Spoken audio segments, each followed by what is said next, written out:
Well, first of all, I was in Philadelphia in a volleyball tournament with my daughter, and Steve called me. No show, normally I don't receive calls from Steve, but he just wanted to deliver the message that the Mets were going to retire number 15. Honestly speaking, I was very humble to hear that. Happy at the same time. I believe that it's a validation of the effort, of my career as a ball player. In the years that I play here, there's no doubt that I went through a lot of ups and downs, as a player, and being able to recognize that I deserve to have my number retired really is very, very, very special for me. Can you put into words what these last few months have been like for you to find out you're getting into the Hall of Fame and getting your number retired all in such a short span? Yeah, I mean, 2026 has been an incredible year for me and also for my family. I mean, my daughter has been accepted to Columbia University here in New York, so I'm so excited for that. And like you mentioned, the Hall of Fame, and then the Hall of Fame for the Mets, and now the number retired. It's just like I'm thinking about maybe a tattoo with 26. My first tattoo, I don't have any tattoo, so anyway, no. But so happy, my friend. Honestly speaking, I'm so grateful for the relationships in baseball and the opportunity to be around the team, the opportunity to be around the organization. There's no doubt that the ownership that we have now with David and Alex, and I mean, I get to see closely what they are trying to do for this organization, providing the players what they need, trying to put a good product out there for the fan base, investing in family. They really are exceptional in the things that they're doing for the organization. So, I'm just happy to collaborate at some capacity, to be around the team and being with the players, and just be around the team is always positive because it gives me the opportunity to share with the players my experiences in baseball, and at the same time, I believe it's always good, when you're active players and you have guys that have done it before, being around the clubhouse, some conversation, some very positive conversation can happen in those moments. Howie on the left. Hey, Carlos, congratulations. Your first year here in '05, there were lots of ups and downs. Was there any one, or maybe were there any couple of people, whether in uniform or out, who you leaned on, who made the transition to New York easy or easier for you?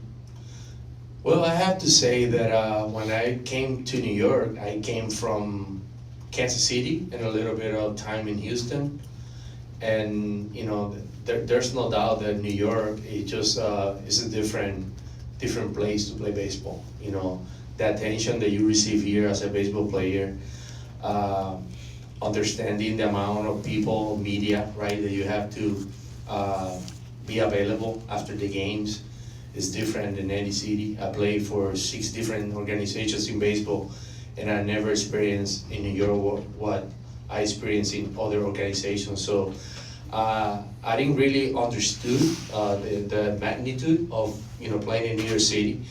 I knew that I wanted to be here because I felt that at the point where this organization was heading into, they were adding players that I thought were going to help this organization moving forward.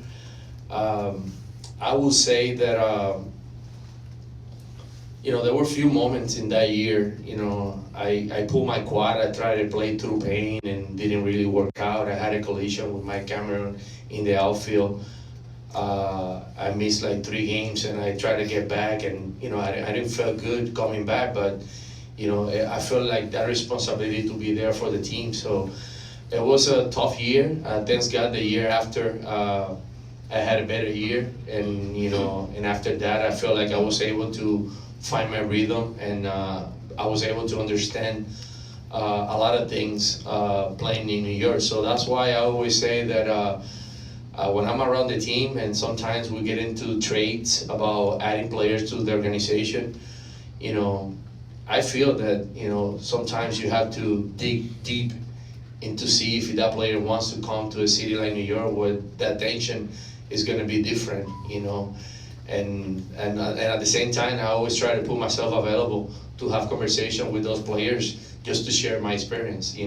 Hopefully some of those experiences can help. Was there any one particular person that you might have leaned on, particularly in that first year, to help you adjust? Well, you know what? I talk a lot to Pedro. Pedro came from Boston, and Boston also is a city where the attention is big and huge, and he won there, and he was very successful over there. So he was one of those guys that I really lean to. Peter on the right. Congratulations. Thank you. Kind of to build on what you just said, just what did this Mets portion of your career mean to you and to your life as well? Is you know what? It really means a lot, even though at times I felt like I was misunderstood. It's sweet, it's bitter, at times, because I felt that,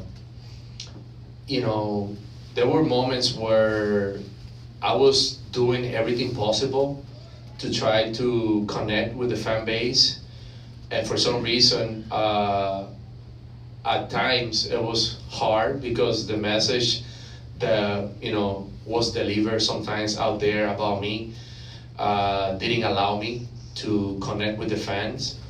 But believe it or not, this was the team where I feel like I grew the most, as a character, as an individual, as a player, being able to, to show up every day. I always have been a player that show up to the ballpark every day to try to do the best I can to help the team win. And also, I feel like, when I think about my career, I try to be the best teammate possible for the people around me. So, but yeah, at times I feel like the connection was not there. But you know what? The fact that I see myself as a Met, my identity as a baseball player is here, and also the working with this organization in the past 3 years also has been incredible, because David, Eduardo, Carlos Mendoza, and the people within the organization have really allowed me to be around the team, and also to feel free, to feel like I'm contributing, to what they're building.